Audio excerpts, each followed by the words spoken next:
How to log in more email IDs in one browser. നമുക്കിതെങ്ങനെ ചെയ്യാം നോക്കാം. ആദ്യം Google Chrome എടുക്കാം. അതിൽ നമ്മൾ ഗൂഗിളിൻ്റെ പേജ് ഓപ്പൺ ആക്കുക. google.com കൊടുത്ത് ഗൂഗിളിൻ്റെ പേജ് ഓപ്പൺ ആക്കുക. ഇവിടെ നമ്മുടെ പേജിൽ സൈൻ ഇൻ ചെയ്ത് കൊടുക്കാം. നമുക്ക് റൈറ്റ് സൈഡിൽ മുകളിൽ സൈൻ ഇൻ ബട്ടൺ ഉണ്ടാവും. നമുക്ക് സൈൻ ഇൻ ചെയ്ത് കൊടുക്കാം.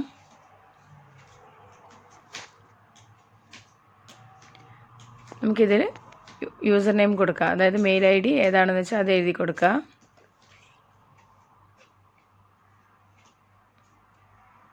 അതുപോലെ നെക്സ്റ്റ് കൊടുക്കുന്ന സമയത്ത് അവിടെ പാസ്വേഡിന് ഓപ്ഷൻ കാണും. പാസ്വേഡ് ക്രിയേറ്റ് ചെയ്യാം.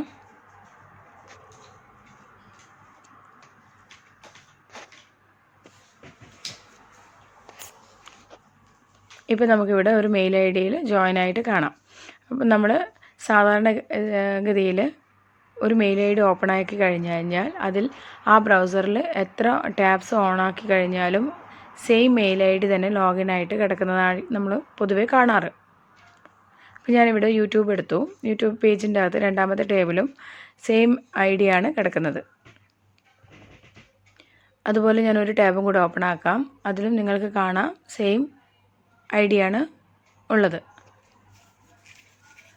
ഇങ്ങനെയല്ലാതെ ഓരോ ടാബിലും ഓരോ മെയിൽ ഐ ഡി ഓപ്പണായി എങ്ങനെ നമുക്ക് ഉപയോഗിക്കാം എന്നതാണ് ഞാനിവിടെ കാണിക്കാൻ വേണ്ടി പോകുന്നത്. നമ്മൾ എത്ര ടാബ് ഒരു ബ്രൗസറിൽ ഓപ്പൺ ആയി കഴിഞ്ഞാലും അതിൽ ഓരോ ഐ ഡി നമുക്ക് ലോഗിനായി ചെയ്യാം. അപ്പോൾ ഇതിന് വേണ്ടത് നമ്മുടെ വലതുഭാഗത്ത് മുകളിൽ ഒരു 3 ഡോട്ട് കാണാം. അതിൽ സെറ്റിങ്സ് എടുക്കുക. അതിനുശേഷം ഇടതുഭാഗത്ത് ലെഫ്റ്റ് സൈഡിൽ താഴെ കോർണറിൽ എക്സ്റ്റൻഷനിൽ ഒരു ഇത് കാണാം. അതിൽ ലിങ്ക് ക്ലിക്ക് ചെയ്യുക. അപ്പോൾ നമ്മൾ ഗൂഗിളിൻ്റെ വെബ് സ്റ്റോറിൽ, ക്രോമിൻ്റെ വെബ് സ്റ്റോറിൽ എത്തും. അതിൽ നമുക്ക് സെർച്ച് ചെയ്ത് കൊടുക്കാം. മൾട്ടി ലോഗിൻ എന്ന് എഴുതി കൊടുക്കാം. അപ്പോൾ എൻ്റർ കൊടുക്കുക. അവിടെ നിങ്ങൾക്ക് ഒരുപാട് ഓപ്ഷൻ കാണും. അതിൽ ഒരു ഓപ്ഷൻ സെഷൻ ബോക്സ് എന്നുള്ള ഒരു ഓപ്ഷൻ കാണാം. അതിൽ ക്ലിക്ക് ചെയ്യുക. അതിനുശേഷം അത് ഓപ്പൺ ആയി കഴിഞ്ഞ് അതിൽ ആഡ് ടു ക്രോം കൊടുക്കുക. അതിൽ ആഡ് എക്സ്റ്റൻഷൻ കൊടുക്കുക. നമുക്കത് ഡൗൺലോഡ് ആവുന്നത് കാണാം. ഇടത് ഭാഗത്ത് താഴെ ഡൗൺലോഡ് ആവുന്നത് കാണാം.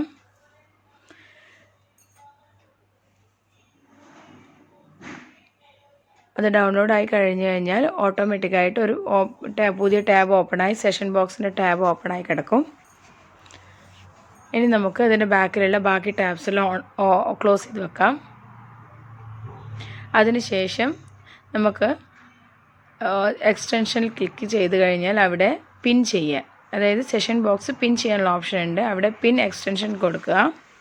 അപ്പോൾ നമുക്ക് ആ ടൂൾ ബാറിൽ ആ സെഷൻ ബോക്സ് വന്ന് കിടക്കും. അവിടെ ക്ലിക്ക് ചെയ്യുന്ന സമയത്ത് ഇങ്ങനെ ഒരു ഓപ്ഷൻ, ഒരു ബോക്സ് കാണാൻ പറ്റും. അത് നമുക്ക് സെയിം മെയിൽ ഐ ഡി വെച്ച് ലോഗിൻ ചെയ്യുക.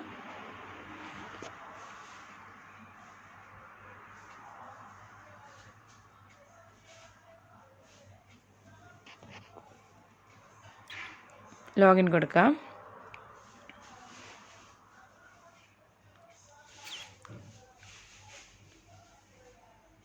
ഇനി ആ ബോക്സ് ക്ലോസ് ചെയ്യുക.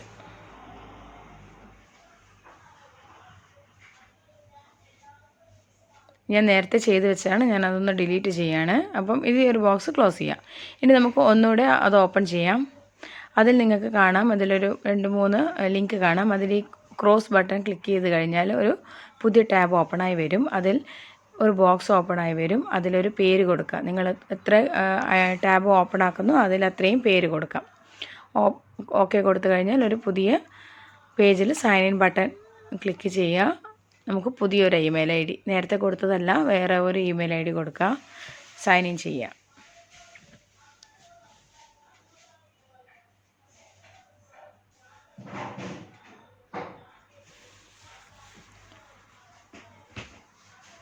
നെക്സ്റ്റ് കൊടുക്കുക.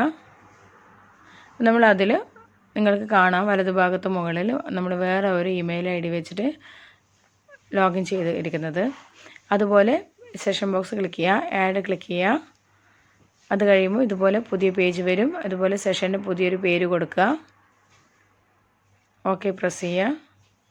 നമുക്ക് പുതിയൊരു ടാബ് ഓപ്പണായി. അതിൽ പിന്നെയും നമുക്ക് സൈൻ ഇൻ ചെയ്ത് കൊടുക്കാം. ഡിഫറെൻറ്റ് മെയിൽ ഐ ഡി വെക്കുക. ഇതിപ്പോൾ ഞാൻ 3ാമത്തെ മെയിൽ ഐ ഡിയാണ് വെക്കുന്നത്.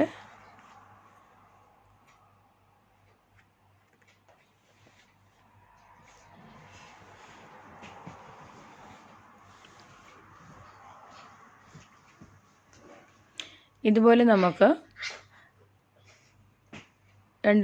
ഞാനൊരു കുറച്ചധികം, അതായത് ഒരു 5-6 മെയിൽ ID ഒരേ ബ്രൗസറിൽ ഇവിടെ ചെയ്യുകയാണ്. ഓൾറെഡി ഇപ്പോൾ 4 എണ്ണമായി.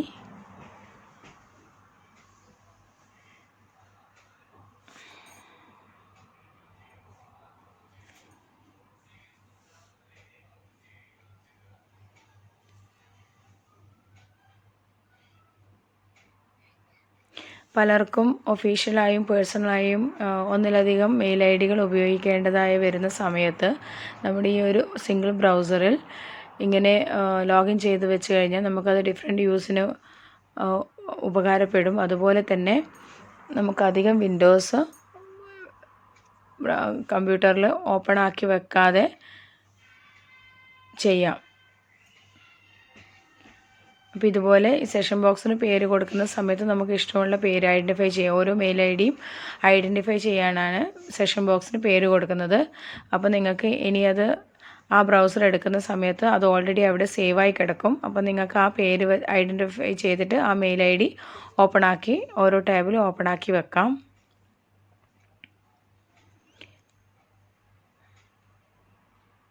ഇതുപോലെ ഓരോ ടേബിലും ഓരോ അക്കൗണ്ട് ഓപ്പണായി കിടക്കുന്നത് കാണാം.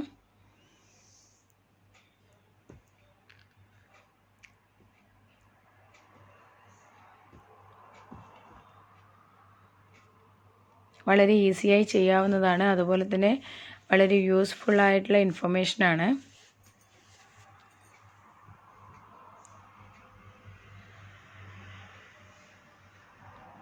സാധാരണഗതിയിൽ നമ്മൾ ഓരോ ആവശ്യങ്ങൾക്കും ഓരോ ബ്രൗസറുകൾ ഓപ്പൺ ചെയ്തിടുകയാണ് പതിവ്.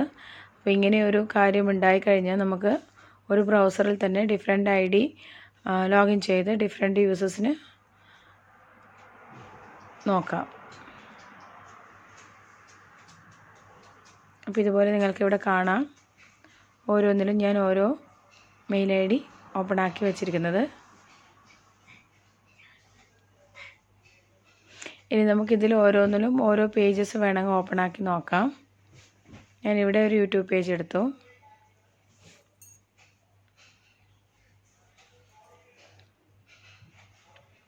നിങ്ങൾക്കിവിടെ കാണാം. ഇത് നമുക്കിതിലും വേറെ സെപ്പറേറ്റ് പേജസ് ഓപ്പൺ ആക്കി കിടക്കാം.